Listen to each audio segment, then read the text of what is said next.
Now today we have an amazing lineup of speakers who are going to tell you stories about their experiences with the American healthcare system. First up, I'd like to invite Sharon Myran.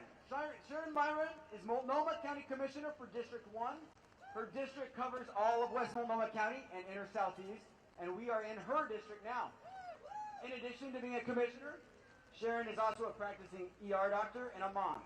Her passion for access to healthcare all runs deep. She's been a true champion fighting on our behalf. Give it up for Commissioner Sharon Myran.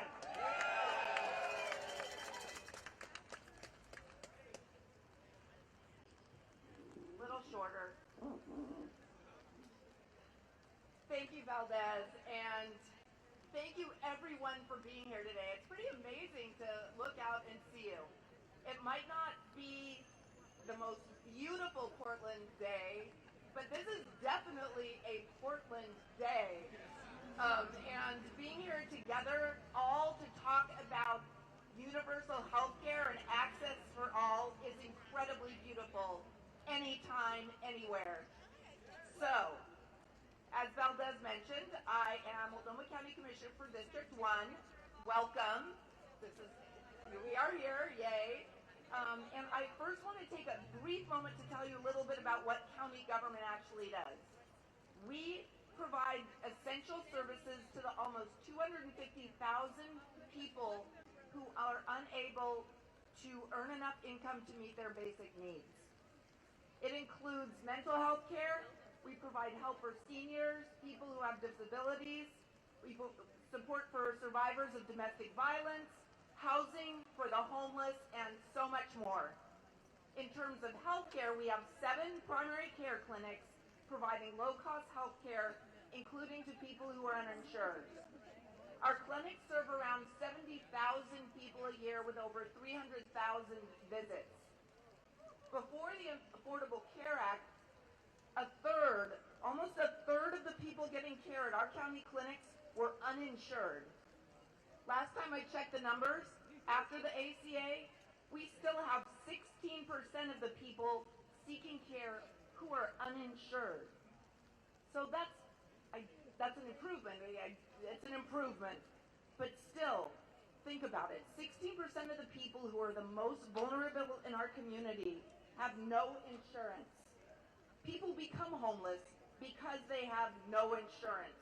People live in fear that they or a loved one will develop a serious medical illness, not just because that's traumatic in and of itself, but because they have no insurance and could go bankrupt.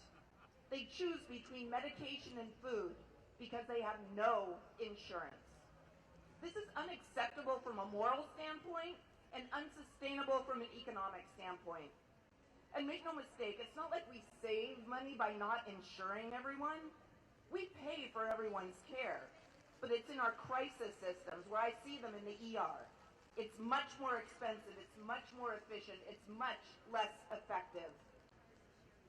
As Valdez said, as I mentioned, in addition to being a commissioner, I'm also an ER doctor. And I see how our healthcare system impacts people in the real world every shift that I work. So before the ACA, I do regularly remember seeing people who would come in at the end stages of really preventable diseases, things that could be managed in a straightforward way at little cost. They didn't seek care sooner because of the tremendous cost or the fear of what could happen to themselves or their families if they came in to get care. It was such a tragic and avoidable outcome I would see all the time. After the ACA, ED visits increased because actually people still didn't have access to primary care, still didn't have meaningful access to health care. But people did come to the EDs because they could finally be seen somewhere and have their costs covered. I vividly recall seeing a woman with severe emphysema soon after she started receiving insurance. She didn't need to be hospitalized, fortunately, but she was chronically ill. She was extremely ill on a regular basis, just living with difficulty breathing, had been worsening for years. She came to the ED because she could finally get help and some medication that she needed. I was able to connect her with a primary care physician and a pulmonologist. I just wish she had been able to be connected sooner. Expansions in Medicaid and the Affordable Care Act have moved us closer in the right direction, but they're not the answer. So many people in our community who are suffering are not getting the care they need.